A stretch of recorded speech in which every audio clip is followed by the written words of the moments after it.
Happy whatever day you're watching this. I'm in Kansas City because I came out here for a charity event for the Cauldron, which is the biggest supporters group of Sporting Kansas City and who had my back for years when I was playing here with the Wizards. So I love them. They are the best. And I can't say enough about them. And I'm using this mic because I think it'll sound better and because it makes me feel like I'm an official game show host. Come on down, you're the next contestant on the Weekend in Rewind. And we're gonna start with Good Weekend, me. Because I predicted a draw between Real Madrid and Atletico Madrid in previews and predictions last week. And it ended in a draw, so prediction god status confirmed. I feel like I need a prediction god dance. However, I said it would finish 1-1 and it ended 0-0, but how was I supposed to know that both goalkeepers, Thibaut Courtois and Jan Oblak, were going to be the best players on the fields? I couldn't have known that. Anyway, for all of you that did know that was going to happen and predicted 0-0, you guys are awesome, and I'm going to name the 3 winners of FIFA 19 a little later. Bad weekend, Real Madrid. Because in the past 6 seasons, Madrid have won just 1 league game at home, a 3-1 win over Barcelona in 2014 against their biggest rivals for the La Liga title, and this 0-0 draw against Atleti once again confirmed that they struggle in big league games at the Bernabeu, so it's clear that we have to blame the Madridistas for this. They put way too much pressure on the team. Good weekend, West Ham United. After questioning him and his methodology for weeks because of the god-awful displays from his team, and they were terrible, I knew West Ham manager Manuel Pellegrini could turn it around because the guy has way too much experience of being successful not to have figured out a way to start winning. So credit to the owners of West Ham for sticking with him, or maybe it was credit to the owners for making a huge mistake on Pellegrini's contract where they had to pay him in full, like 15 million pounds or something if they had fired him, and that's why they stuck with him. So maybe they shouldn't get credit for that. Either way, it's all working out for them at the moment. Unlike Manchester United, who it's not all working out for at the moment, because with this 3-1 loss to the Hammers, they are now 3 games without a win for the first time since December, and they're having their worst start to a season since David Moyes was in charge in 2013, which is just mind-blowing and unacceptable. Also, the players aren't performing, which is on them, of course, and their manager, too, who is not pushing the right buttons, obviously. Also, times 2, what the hell happened to Alexis Sanchez? I know he didn't even make the trip to London for this one, and maybe it's because he had to take his dogs to the veterinarian or something, but he's become pretty bang average since joining United, and okay, maybe bang average is a little too harsh, but he just isn't the impact player that he used to be, and that kind of makes me sad, though I'm sure it doesn't make Arsenal fans sad. Bad weekend, Chelsea. Because they were minutes away from winning 2 games in 4 days over the obviously very good Liverpool on the back of another dazzling Eden Hazard game winner who's playing as well as anyone in the world right now, but the Blues couldn't account for the Red super sub Daniel Sturridge scoring what he called one of the best goals of his career in the 89th minute, just a few minutes after he came on the field. So the points were shared with this 1-1 draw, or, in my opinion, 2 valuable points were dropped by Chelsea, even though we could strongly argue that 1-1 was the fair result given the type of chances that Liverpool had. And I'm looking at you, Jordan Shaqiri. Straight at you. You missed a sitter, big guy. Little guy. Tiny guy. Regardless, what this game proved to me was that Chelsea is going to be in the title hunt this season, and I think the Premier League, with 3 clubs gunning for the title instead of 2, is going to be better for it because it adds a lot more intrigue instead of just saying Man City or Liverpool, Man City or Liverpool. Having this third team makes it better. It gives it that X factor, like, well, maybe this team can sneak in. It's possible, and it makes it more exciting because it's so unpredictable, but I digress. Good weekend, Borussia Dortmund. After Bayern Munich dropped points for the 2nd straight week, this time in a shock 2-0 loss to Hertha Berlin in Berlin, it allowed the black and yellow to be on top of the table for the first time in a year after they came back from 2 goals down at halftime against Bayer Leverkusen to win 4-2, which is the first time that they have come back from 2 goals down at the half in a league game since 1982. And how's that for a fun fact? Also, I want to give some love to a few people here, and first up is Dortmund manager Lucien Favre, because he made some superb tactical changes and substitutions, which made all of the difference as Paco Alcacer, who was introduced at the start of the second half, scored 2 goals in the last 5 minutes to win the game for the team, while Jadon Sancho, the 18-year-old Englishman, came on with 22 minutes left, and he had 2 vital assists, which makes him, fun fact for you, another one, full of these, the league leader in assists in the Bundesliga without starting 1 league game this season. And the second person, even though I've named, I think, 3 so far, Andre Duda is the 23-year-old number 10 for Hertha Berlin, who has scored 5 of his club's 12 goals this season, which puts him on top of the Bundesliga scoring chart, which, as you would correctly predict, has propelled his club to have some success and into second in the table, 1 point behind Dortmund and tied on points with Bayern. Bad weekend, Napoli. Because with their 3-1 loss away from home to Juventus, which I would like to add, they had the 1-0 lead and were carrying the game for the first 20 minutes, they proved what we already knew about them, which is for all of the beauty that they put into the beautiful game, because they are a very, very fun team to watch, they lack the ruthlessness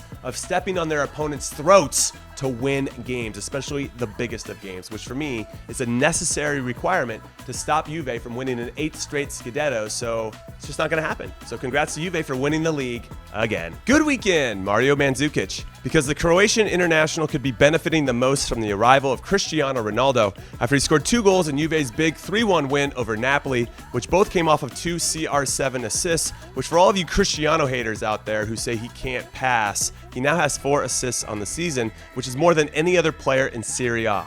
I'm just saying. Also, I'm just saying that one of those assists actually was a shot that hit off the bar and went right to Mario Mandzukic, so I don't know if you can actually count that, but we can all agree that Ronaldo is making things happen. Also, with Mandzukic's ability to play well in the biggest of games, it reminds me of something that Bayern Munich legend Stefan Effenberg said about him back in July around the end of the World Cup, about him preferring to have Mandzukic on his team instead of Neymar, which, I mean, I know that Mandzukic doesn't get the respect and love and admiration that he probably deserves given what he's accomplished and how he likes to perform very, very well when the pressure is on. But come on, Effenberg.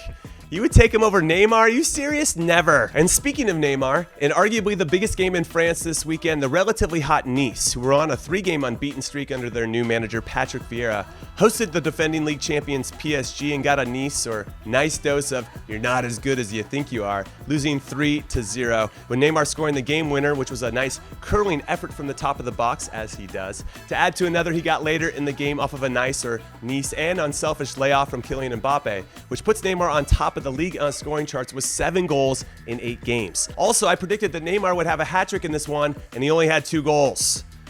So I suck. Bad weekend. Barcelona. In an effort to keep him fresh for a long season and for their upcoming Champions League game this week against Tottenham at Wembley, Leo Messi started this weekend's game at home against Athletic Bilbao on the bench. And despite Barca clearly having more than enough talent to beat Bilbao without him, Barca manager Ernesto Valverde had to bring Messi on in the 55th minute because they were losing 1-0, which is completely unacceptable to everybody else on Barcelona's team. But to no one's surprise, Messi made an immediate impact, which should have led to them coming back and winning 2-1. They created enough chances to do so, but the post and crossbar made some great saves, and they had to settle for a 1-1 draw and more drop points, which is their 3rd straight league game without a win, which doesn't happen very often, so we'll see how that impacts them moving forward. Good weekend! Zlatan Ibrahimovic and Wayne Rooney. Because these 2 old war horses continue to show their quality no matter where they play, as they both had a brace in 2 must-win games for their clubs in MLS this weekend. Zlatan notched his 2 in the LA Galaxy's big 3-0 win over the Vancouver Whitecaps, which puts the Galaxy 2 points out of playoff contention behind Real Salt Lake in the Western Conference with 3 games left to go in the regular season. While Shrek scored 2 in DC United's massive 5-0 win over the Montreal Impact, which now puts DC 2 points out of playoff contention with 5 games left to go because they have 2 games in hand because they were building their stadium earlier in the season. And honestly, I'm thinking both the Galaxy and DC will make it in, which would be a great thing for MLS because they need their biggest and most marketable players playing in the playoffs. Good weekend, bad weekend. Julian Nagelsmann. The good? The current Hoffenheim manager, who has already agreed to manage RB Leipzig next season, watched his soon-to-be club win a big game away from home 2-1. The bad? His soon-to-be club actually beat his current club, which was his current club's first loss at home in their last 10 games. And the whole thing, honestly, is kind of weird. I mean, why do they announce coaching hirings a full season before and while the guy's still managing someone else against them? It doesn't make any sense to my ping pong ball-sized brain. It just doesn't. Good weekend! Roma, Roma, Roma. Because with their 3-1 win over their rivals Lazio in the Capital Derby, they have back-to-back wins for the first time this season, which now somewhat surprisingly, and even though they're currently in 8th, it only puts them 4 points behind second-place Napoli, which has to be reassuring for their supporters that they can still salvage something this season in the league, of course, while being super important for their manager Eusebio Di Francesco, who was definitely on the hot seat after a 5-game winless streak in all competitions. Also, Lazio, what in the absolute Given that you were on a 4-match winning streak, I thought you were going to put in a better performance in this game than you did, especially from your young superstar Sergei Milinkovic-Savic, because if the 23-year-old is ever going to make a jump to a bigger club, then he has to perform in his current club's biggest games. Bad weekend, Atlanta United. In a game that could have a significant impact on who wins the Supporters' Shield and MLS as the best team after 34 games, Atlanta, as the current best and highest scoring team in the league, went to New York to take on the Red Bulls, who are the current second best team in the league, and fun fact, were without their leading goal scorer Bradley Wright Phillips and their top young player Tyler Adams, and it didn't matter because they still absolutely dominated Atlanta, and they shut them out, which is not easy to do. And it prompted Atlanta manager Tata Martino to not want to shake Red Bulls manager Chris Armas's hand after the game, so I really hope that these two play against each other in the playoffs, because there is some bad blood brewing, and I love it. Though I'm not sure how deep of a run Atlanta is going to make if this is how they're going to perform in big games against the best teams. Good weekend, bad weekend. Cruz Azul. And we're going to go with the bad first, because the top of the table leaders in Liga MX lost only their second game of the season, but it was their second loss in the last 3 games, and since they're known as the chokers of Mexico, this isn't a good sign. The good? The 2 most successful teams in Mexico, Club America and Chivas Guadalajara, played to a 1-1 draw in one of the biggest derbies in the world, El Superclásico, which means that America, who are second in the table in Liga MX, missed the opportunity to jump over Cruz Azul and take over the top spot, which was bad for them, but great for Cruz Azul. Also, if you haven't seen Club America play Chivas before, I highly recommend it because it's always a great game. And finally, good weekend! My correct score predictors of the Madrid derby, who somehow knew that this game was going to end 0-0, which is such a bold prediction. I love it. And there were quite a few of you. However, only 3 can win, so I apologize to everybody else. And they were Jason, trying to remember everybody's name, Eric Garcia, and Senate Gab Remiden. I probably did not say that right, but I tried. Doesn't that mean something? So congratulations to you 3, and I'll be reaching out very soon, so be on the lookout. As for everyone else that didn't win, if you want to do another FIFA 19 prediction giveaway next week, I'll consider it, so let me know. And yes, that is it. That is all I got. So thank you for watching as always, and be on the lookout for some big Manager Eno career mode news dropping tomorrow. I think you're going to like it. Later.